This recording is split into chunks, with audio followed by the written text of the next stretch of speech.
وہ 3 ڈائیورز یا غوطہ خور جنہوں نے اپنی جان داؤ پر لگا کر لاکھوں لوگوں کی جان بچا لی۔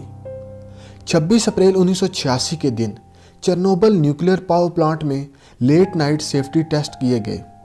یہ پاور پلانٹ موجودہ یوکرین میں موجود تھا، جسے سوویت یونین کے دور میں بسائے گئے شہر پریپیت کے قریب بنایا گیا تھا۔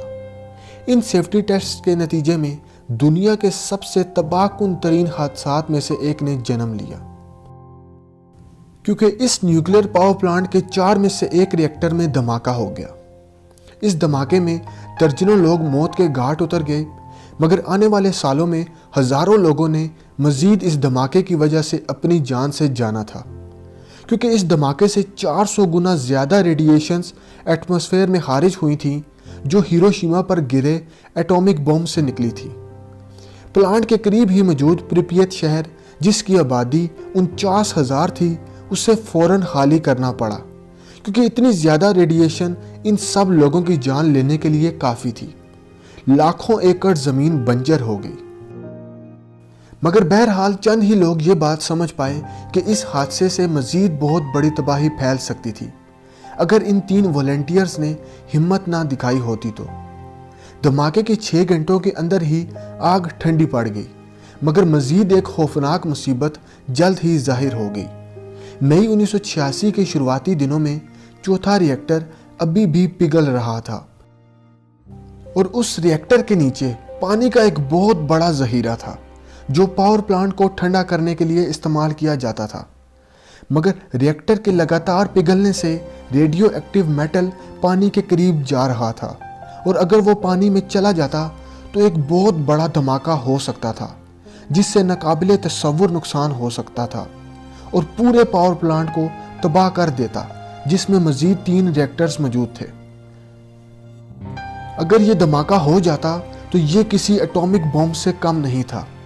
اس دھماکے سے بچنے کے لیے ریئیکٹر کے نیچے موجود پانی کو خشک کرنا ضروری تھا، مگر بیسمنٹ پانی سے بھر چکی تھی اور اس پانی کو خشک کرنے والے والوز پانی کے نیچے تھے۔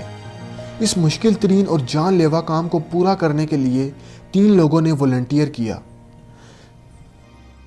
الیگزائی انینکو، جو کہ ایک انجینئر تھا جو والوز کی لوکیشن کو جانتا تھا، ولیری بیزپیلو، جو اس کا کولیگ تھا اور وہ بھی وہیں پر کام کرتا تھا، اور بورس بیرینوف، جو کہ ایک سوویت فوجی تھا اور پانی میں پہلے کبھی نہیں اترا تھا۔